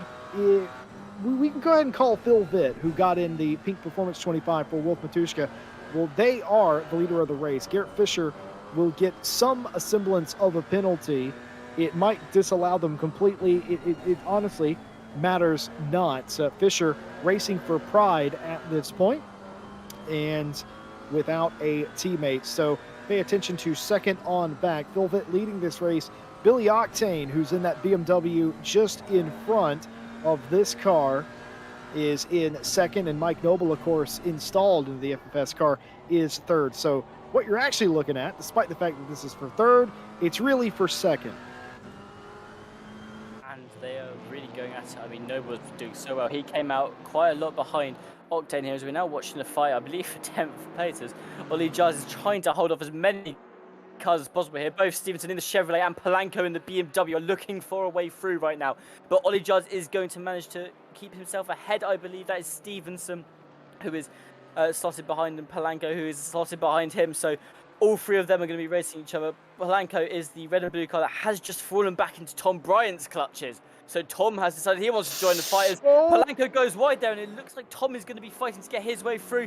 We're watching the other cars ahead. Stevenson also went a bit wide there, and Ollie Jars is just really giving himself a bit of distance. But Tom Bryan is ready to strike on Polanco. He's going to look for a way through, but there's not a great way through on this hairpin. It's just so tight, and there's nowhere to overtake. But Tom Bryan will be trying to find something here. Sadly for him, this is the straightest part of the track coming up, and he's against a BMW. So this BMW is going to spit in his face and drive away whilst it can. But a noble effort there from Tom Bryan in the Alpine for trying to find his way through the BMW. It looked very hopeful for a second when it fell back, but the cars, once again, with the new drivers in, they've only got half an hour left of this race. Oh, and they are going to start to get even now. There's no way he saves this, and he does! He's going to save it, but he might lose the position. What am I even watching? Polanco, who is completely sideways, is going to save it, but I don't think he's going to save the position as Tom Bryant, the ultimate opportunity, makes good on it, gets the position, and unfortunately, all that effort doesn't get him more points, but it does get him closer to the Chevrolet of Stevenson in front. Tim, how in the world did Polanco save that? I thought that was for sure over. You saw his left wheels hit the grass. He lost the grip. His car was pointing the wrong way at one point. He just made it look easy. He snaps the wheel back into position, drives. Luckily for Tom Bryan, he couldn't drive away just quick enough, but Tom manages to fight his way through there. He's got a bit of fresh air now, really, to breathe and just try and catch on the car ahead of him, which is Stevenson at the moment. But I don't know. To answer your question, Justine, I have no idea how Polanco managed to save that. I thought for sure he was going to be a goner there, but we're watching what's happening ahead with Stevenson, the gap they built themselves in, all of that chaos really on the last lap, and Stevenson still fancies himself on all the jobs. We've been watching this happening since they've switched from the drivers beforehand, and this Chevrolet just really wants to get through this. Aston Martin hasn't found a good opportunity to do it, so we will be finding out what happens here. The Chevrolet, again, is just looking so much more comfortable through this section, but then once you get to the first sector, the Aston Martin looks way more comfortable. So at this point, it's just a case of who can do their sector the fastest and who can benefit from it. It looks like the Chevrolet is going to fancy his chances. He looked for the inside, and the Aston Martin closed that off very quickly. Definitely did not want the Chevrolet having any sort of attempt at coming through there and closing that gap before it had even properly formed. So a decent bit of defense there from Ollie Jars. Looks rather risky, but again, we've said they gaps, they come and go very quickly at Oulton Park, so you've either got to close it quickly or you've got to make it happen quickly. But here's Polanco. He wants his place back off Tom Bryan. Tom doesn't look like he really wants to give it to him. He's saying, no, you've had your time. It's my time to go now. And Polanco, he's doing a phenomenal job with the speed. He just needs to try and keep it that little bit extra on the track, but doing a very good job so far in that BMW. Well, I will say for the 86, they needed a rebound, a shot in the arm. They didn't get points for round one. They got a ton of license points, but they're the John Daddy team proving that they can come out here and they can compete in silver, currently running second.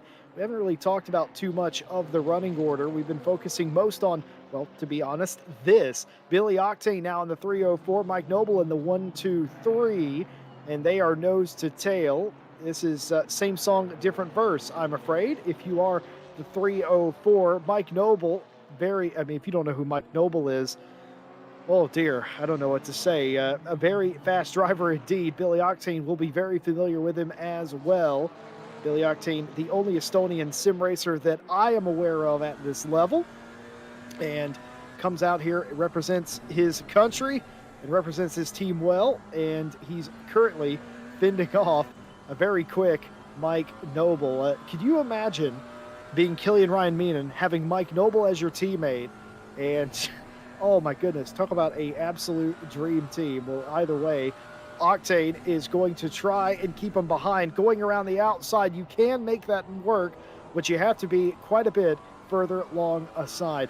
I was reading chat a moment ago. Will Pentushka was talking about how tough that was, his first proper long stint here at Oulton Park. You wouldn't know it by the qualifying pace. You wouldn't know it by the fact that he led every single lap until he pitted, but a very well done drive for the peak performance 25 to that point. Phil Vitt now, it all rests on his shoulders. And Daly was talking about running over curbs. We didn't talk about that. ACC has a habit at some tracks. It can give you air pressure loss running over the curbs, and apparently Jordan Daly did exactly that earlier in the race. So we'd be curious to see if maybe that's what's happening to the 86 as well, who has now lost second place in silver to Nate McConnell, the 323 Alpine, now in front of Polanco in the 86. And the way that BMW was driving, it would make sense that maybe their tire pressures were not up to where they should be. But the battle for second in a pro, very much on. Tim Peck, what does Mike Noble have to do to get by Billy Octane? Because Billy Octane probably isn't going to make a mistake. I mean, we've been talking about this the entire way through the race as to how you make a move here. We're actually just going to watch Pixie now in the Ginetta. They're looking for a move on Camp here in the Porsche, and they are going to have to opt out of this one. They're just going to sit back through the chicane, but I imagine that's going to happen very, very soon. But going back to the question at hand, with what does the McLaren have to do to find their way through Billy Octane and the BMW Dens? Honestly, we've been talking about the opportunities to attack on Oulton Park, and really the fact that you just have to make them. There's no corner where you can really say, okay, this is where you make the move. You pick a corner and you make the move on it. So if he wants to get through, he's just going to have to try and force his way down the inside. He's going to have to make the move happen. You said Billy Octane is not the sort of person who is going to make a mistake. He drives so consistently, and out of all the people here, one of the ones that's looked a lot comfier in his car, just not sliding around, not really picking up too much dirt either. He's very much secured in the center of the track there, so Noble's going to really have to make a move just to try and get through here. But again, going back to what I was saying earlier when their teammates are in the car, maybe Noble doesn't need to make a move yet. There's 20 minutes left of this race, and to be fair, Octane is sort of sitting in that nice 2-second gap to the Mercedes right now. If he can close that gap with Noble still in tow, then there's a good opportunity for both of them to take the lead of the race. And it looks like Noble's actually gone for the move there and been pushed back outside by Octane. So Noble is doing what he needs to do. He just, if he's going to do it now, he probably has to go for it. There's no hesitation, because as you saw there, the second you give him a little bit of room, the second you just let him really bully you around the corner, they will. And Octane is the absolute sort of guy who will say, no, you've picked the outside, you can stay on the outside. So Noble has got a lot on his plate right now, but as you said, if anyone's going to do it, it is Noble in that McLaren. Well, I say this about Octane and Noble. It is very much the unstoppable force meeting the immovable object. And some eagle-eyed viewers in chat, I think that's Daniel Ferrier, in fact, in chat. Hello, Daniel. I haven't seen you in a little while. Nice to see you here.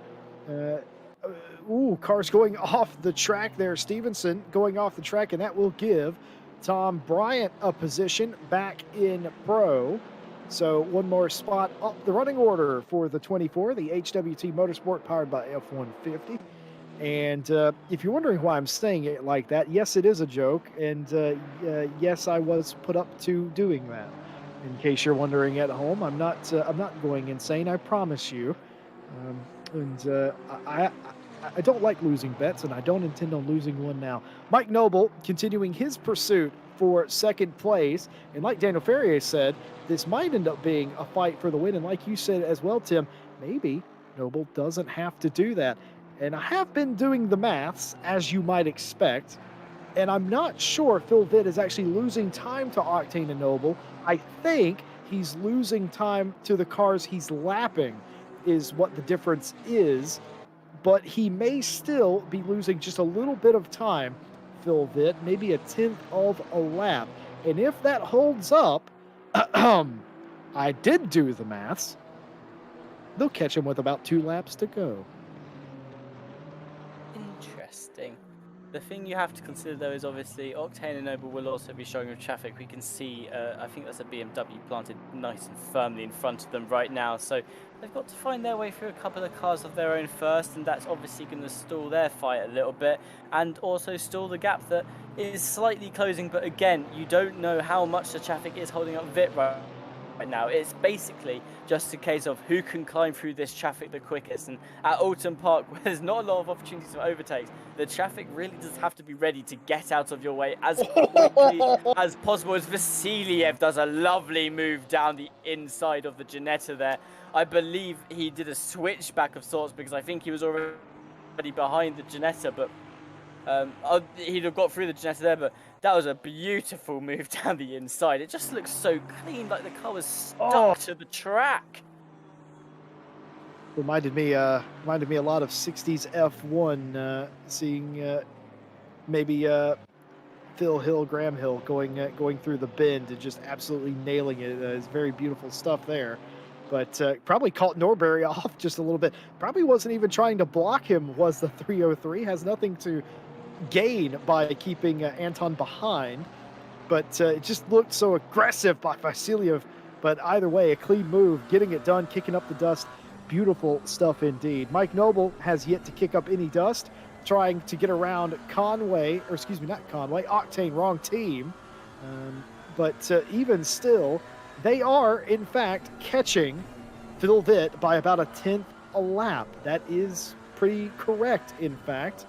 And we'll see how this all pans out. Of course, there will be more lap traffic before the end of the race for all of these drivers, but the gap's certainly coming down without any traffic, so to speak. So it's going to be all on. I think you're right on, Tim Peck. I think Mike Noble just kind of hangs out here and bides their time, chews the clock up, and don't by any stretch chew the tires up. You know you have the speed.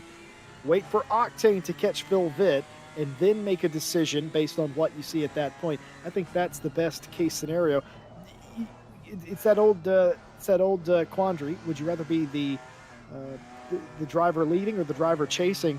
I disagree with all that. I'd rather be the driver in third. I'd rather see everything in front of me and then be able to base my decision on what I'm looking at between the top two. You two fight each other, and I'll pick up the pieces. I do have to agree. I think it's probably the best choice that Noble has right now, but especially in terms of safety, really, as well, because you don't want to ruin your endurance race in the 70th minute of it. You do want to finish the 80 minutes with the position you wanted to get. So I think it is the best thing, really, for Noble. There's a BMW going off the track there. Polanco has not found the track, and he is going to rejoin, but luckily safely this time. But it looks like he did not find the track there. There was a kink in the road, and he continued to follow where he thought the road was going to go, which unfortunately does happen here at Oulton Park, especially if you're having the tyre trouble that we were talking about earlier. But Noble, again, going back to that conversation, I partially think he should wait, but at the same time, watching him drive behind Octane, he clearly has a lot of speed that he's not been able to fully unleash here. He probably does kind of want to get through Octane, because if he gets through, he could probably catch Vitt a lot quicker than he currently is, and will have even more time to try and find his way through the Mercedes as well. So it's balancing out that opportunity of risk versus reward as well. I mean, the problem is if he waits, he only has to do one maneuver to get through. But if he goes to the move now, he's got to do two, both of which will have to be quite risky here at Oulton Park. So whether he goes to the move now or whether he just waits, that's a choice that he has to make depending on his confidence right now. I imagine, though, if it was me and if it was Billy Octane ahead of me, I would just be waiting, because Billy Octane has shown that he is stuck to this track. He is not going to budge, and that opportunity is not going to show itself. It's going to be hard to get through him when the time does come. And as you can see, that gap did get down to about a second. It's gone a little bit back up now, as obviously the BMW and the McLaren continue to fight it out, but they are closing very quickly, and with no traffic for a little while yet. There's a number 4 a little bit up the road, but they've got time to start making some real moves and taking a good chunk out of this Mercedes here. So basically, it's just a case of who's going to make the move first and whether the opportunity will actually arise in the first place for Noble. Well, just to run you through the group, the leader of the race, Phil Vitt in the 25, Billy Octane and Mike Noble, all within a second and a half of each other. My math's completely blown apart at this point. They caught him at nearly 3/4 of a second the last lap or so. Norbury in the 3:03 leads an AM, 7th place overall. Kalatayud in the 30 is the leader in silver over this man, Nate McConnell, who is in second, and Pixley's is the 79 Ginetta in third place in silver. Polanco now, after that missing the track there a little bit before the hairpin, is now back in 4th place. So a great day for the 86 is now unraveling here slightly, but still would get decent points for finishing in the 4th place. You got to go all the way back to 16th for Cramp in the 7, who, remember, started from pit lane in this race, I'm pretty sure. And now into second in the AM class, 3rd place, the 727 in that position. The 84 and the 16 have had a somewhat frustrating day, I think it would be safe to say, around this particular racetrack, and we'll be looking for more in 1 week's time. Speaking of the 30, Carlos here trying to get a spot on Norbury. Now, this doesn't give them more points clearly, but still, the silver in front of the AM, it just makes sense. And will he give it to him? Norbury is staying over there, and I think he has just done that, as now Carlos in the 30 back in front, or actually for the first time today, Tim Peck in front of the AM field. And this is the battle that we have been talking about and building up to at this point. It looks like Octane and Vitt will be fighting out. Billy has found his way through in the BMW and is managing to get way ahead of Vitt before the hairpin even comes. So he has made that move happen.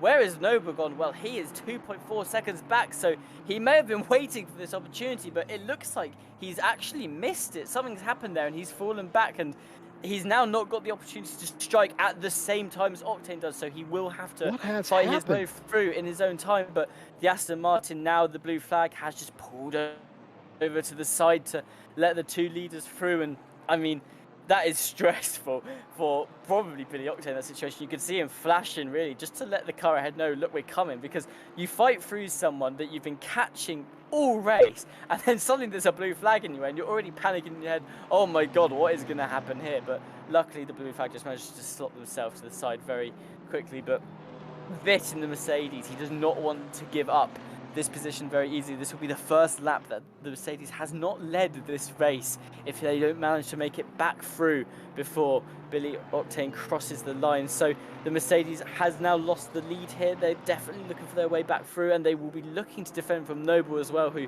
has already taken back 0.5 of a second on how far he'd fallen. So he's climbing, he's desperate to try and get back into this fight that he's missed the opportunity for. I mean, we were sitting there, we were talking about what does Noble do, what does the McLaren need to do to find his way onto that, onto the podium. He's already on it, but what does he need to do to find himself into second or first in this race? And whatever happened there, we don't know, but it looks like at some point he just fell that little bit back at the same time as Octane decided he was going to make the move. So I imagine what happened actually was both Octane and Noble went for the move, and Noble just couldn't find a way through and had to back out, and somehow got shunted that little bit too far back out. But that is the lead of the race, everybody. Octane does a beautiful move down the straight, manages to get himself ahead before the hairpin, and just makes it look perfectly clean for the chase that he's basically been doing since this race started.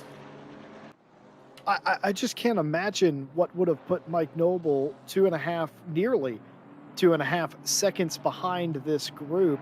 But obviously catching now is Noble on Phil Vitt. Billy Octane, your new leader of the race in the 304 BMW. And Mike Noble now may or may not lose a chance to win this race.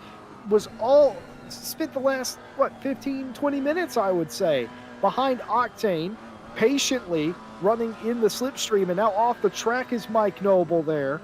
Has something gone wrong in the 123 that is causing them to lose a little bit of pace now?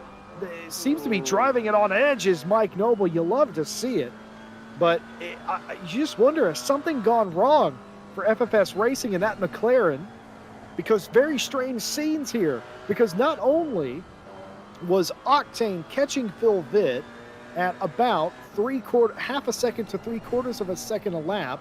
Now that Octane's in front, Phil Vitt is pacing Octane. Mike Noble now still in third place, catching back up, driving as hard as he possibly can to get back in there. Incredible scenes here. Don't go away, folks, because I think we're not done quite yet with 8 minutes to go.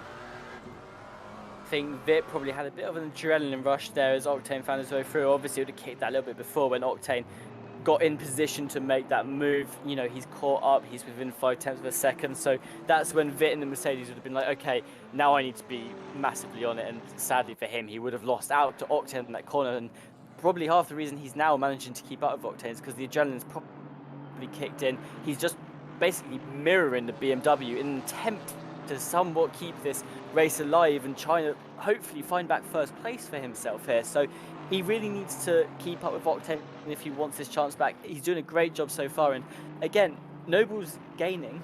He's not gaining as quickly as we have seen him drive this race. We've seen him do a lot faster laps than this compared to the two that are currently ahead of him right now. And a lot of lap traffic. Yeah, well, that's one thing that's going to play a huge part in it. The lap traffic now, obviously they're starting to catch up with quite a lot of cars. It looks like one of the lap cars went really wide there. Probably lucky that it was him and not one of the leaders. And pretty sure that was Jake Boswell. I'm pretty sure that was a teammate too, Jake Boswell, to Billy Octane, who just removed themselves from the racetrack, which sometimes is more scary than just staying on the track, but didn't want any part of it. I'm pretty sure that was Jake Boswell in the 373 Aston, but it's very close. James in chat asking the question that I'm asking as well, James, if I'm completely honest. Does the 123 have pressure loss from hitting the curbs? I don't know. All I know is Phil Vitt has not given up on this. I expected when Octane got through that he would drive away and make this really hard. That hasn't happened. Phil Vitt has made this really hard on Octane. We know Octane isn't going to crack. Mike Noble coming back into the picture. They're all about a second. The top three, all within a second. 6 minutes to play. Lap traffic in front. You got three drivers, right? Who's your money on? I'd say Octane has this. To me, he's found first. It's what he's been looking for, and we watched him hold off Noble ever since they came out of the pit lane, really. And I imagine it's just going to be that story again with Vitt. He's just going to, all he has to do now is plant himself in the middle of the track and hold off for as long as possible. That is Fisher, by the way, 2 seconds ahead of them. You can see him on the track now. That is Fisher who's being caught up. He's been driving that same car without pitting for the past 42 laps, and he's really starting to feed it now. But here comes Noble. He wants to make a move on Vitt. Vitt is having to defend on the outside as Noble is looking to stick his nose down the inside here, backing out slightly before the corner, and it looks like he's going to try and get the better X in, just not quite find the way through yet. But Noble is back in this race, and he wants that first position that he has been hunting down from the get-go. This is Noble's moment, and he wants to find his way through here. What a classy move by Mike Noble. If he wanted to, nobody would blame him for sticking his nose into turn one. Did you see what he did? Did not want to do that, did not want to put Phil Vitt at risk, backed out of it, and continued to follow. That is what a classy driver looks like, and that is what real racing is. Forget if you don't go for a gap, you're not a racing driver. That's a silly proposition. That's what being a racing driver means. Class act by Mike Noble, as is usual for that driver and that entire team. And who knows? You stick your nose in there, maybe you get it, maybe you spin the guy. Doesn't matter. Didn't do that. The race is on. Phil Vitt's still in this race. Mike Noble's still in this race. Oulton is going to have a very difficult decision to make here in about a lap and a half. Do I try to pass Fisher? Does Fisher get out of my way? What's going to happen here? Fisher's going to end up finishing just about last in the pro class, if not disqualified for not changing driver at some point in this race. Not sure, again, if it's a 130-second penalty or a disqualification.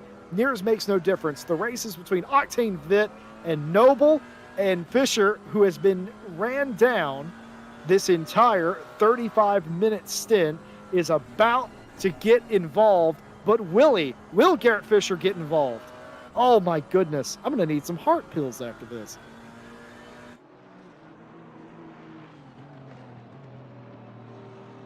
Well, close finish inbound for this race. 3 minutes to go. Waved yellows in sector 1. Cleared up. The 74 has gone off the racing surface and returned. And looking around the outside is Mike Noble. Can't quite get it done. Outside becomes the inside. So Noble goes back to the outside on the banking and nothing doing there. Meanwhile, Billy Oulton driving away, but still has Garrett Fisher in front of him. In just about a lap's time, we expect Oulton to catch Fisher. Fisher does not have his teammate here today and has valiantly driven by themselves and has done a great job of that, keeping that car out there without a pit stop, as Tim pointed out earlier. So all credit to Fisher driving the race by himself, representing the 878 team. But it is all about these two right now. Can Noble get this done? Going around the outside. If he can hold it, he might have it. And it looks like he's going to try and hold it together here. He's pushed Vitt right off the edge of the track there. Managed to take the inside, just got through with what looked like complete ease. Noble has found a move that he has been looking to do for so long now. I mean, you were just really showing us exactly what Noble could do when he was fighting Vitt the entire time there. And there is the final move that will dictate which order those two finish in. Noble pushes it down the inside of it and finds second place for himself. So he's exactly where he wants to be now, and he's going to continue the chase on Oulton. He probably does not have enough time to get Oulton unless Oulton makes a rare mistake, I will say here. But Oulton is behind Fisher right now. Personally, if I'm Fisher, I'm probably getting out of the way here because Fisher just needs to stay as far ahead of really the mid-pack as possible. Because he's going to probably get 130-second penalty like Verstappen did last race and find himself ending somewhere in that mid-pack. He just needs to put as much distance on possible as those guys, and he does not need to be defending someone right now on old tyres and basically no fuel. Oh, lap traffic, the leader. It's all kicking off here. It's going to be 1 lap to go when they come back around. Fisher doesn't look like he's laying over as of yet. I think Mike Noble, unless something happens here, is going to be just a little bit too far behind. But unfortunately, something can happen here if Fisher continues to stay in front of Oulton. Keep in mind, Fisher can do whatever he likes. The lights flashing for Oulton, knowing the gravity of the situation. I just think Noble's just a little bit too far behind. And if anyone had the 304 winning this race on their bingo card, I would very much like to compare notes after the race. Fisher, without his teammate, leading the race. It will not be for the win, unfortunately. Right now, that is the 304. White flag, 1 lap to go. The lights flashing from the 304. Octane knows he needs to get through as quickly as possible here, because even though Noble is the best part of 2 seconds back, he has that chance to catch up if Fisher continues to defend here, and Octane is desperately flashing Fisher to say, please get out of my way, I need to get through. As an Aston Martin actually down in 20th, so that's 4th in the AM, has somehow picked up a stop and go penalty of 10 seconds, so I'm not quite sure how they've managed to do that one. That's because there's no low stewarding that is going to be done by the game, and apparently according to Christian that is going to be for cutting the chicane. So the 727 has just powered his way through that a little bit too fast there and managed to land himself a stop and go in the final lap of the race, which is not the situation you want to be in. More lap traffic.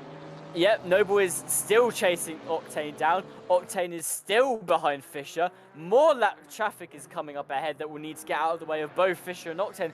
Noble can see his chance forming. There are not many corners left to do this on. They have just come through the chicane, which leaves even less of a chance for Noble to catch up now. But it is possible. We have 2 big corners left. If Noble can get there before that final corner, he has a chance to send it down the inside just like he did with Vit a couple of laps earlier, and you can see the gap now. Vit has already fallen 3 seconds behind, so Noble is driving his heart out. That gap to Octane head was 1.5 seconds at the beginning of this lap. It's only 1 second now as he's closing in, but it's not quite going to be enough here, because Octane manages to get out for the final few corners. You can see him now, he's dipping to the inside, he's staying behind Fisher, and he is going to cross the line. Billy Octane will win the Oulton Park race today. Noble, with a valiant attempt at trying to get back up there, will come second, and Vit in the Mercedes will be in 3rd place. Vasiliev will finish 4th, with the Alpine in Henberg finding his way all the way up to 5th. The Aston Martin of Calasiud, he's going to end up 7th, with Olijars just behind him. So they've all had brilliant races so far. They've not come across the line yet, actually, but it looks like they're way ahead of their problems. Classiad obviously in silver, so he will win for the silver pack once he does actually manage to find his way across the line. He's got a little bit of a way to go here. He's just got to get through those final few corners. It looks like he's most likely not going to lose it, but I won't jinx him just yet. We've seen stranger things happen on these tracks before. You can see actually a lot of penalties are starting to just appear out of nowhere now. I'm matching for track limits yet again, and maybe some pit stop issues. Obviously Fisher's got his on 130 seconds. So here we go. Calasiad, he's going to lead the silver pack. That's him in the front of the silvers. Then McConnell in the Alpine will come second most likely. Although Pixley and the Ginetta, they are looking to get through maybe on the final few corners there. They've not crossed the line yet, and it looks like they're just going to cross the line now, and the Ginetta's not quite going to be able to find their way through. But the silver race for second was down to the wire as well. So although the person in first has looked quite comfy in every single split, second place has been a blast on this final lap of Oulton Park.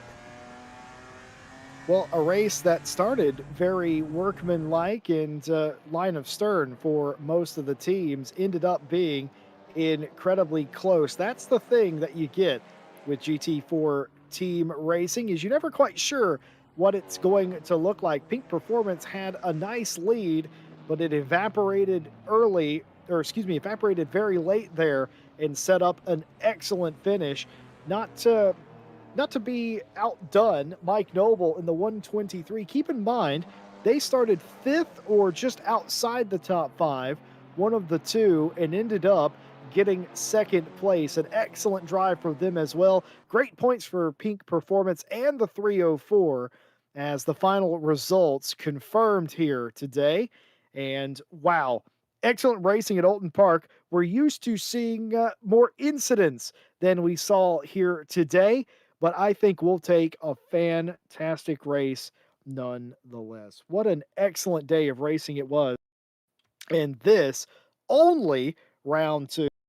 Folks at home, if you haven't already, why not like, subscribe, hit the bell for more GT racing action?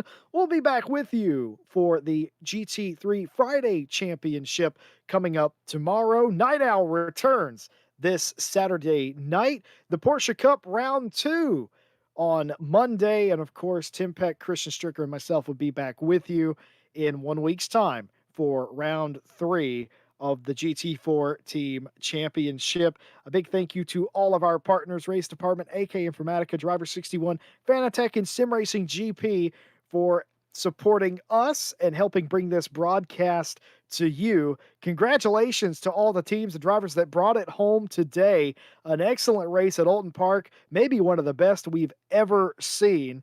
It's been a pleasure to be with you. I've been Jesse Lee, and on behalf of the entire team here at RCI, we thank you for watching and have a good night.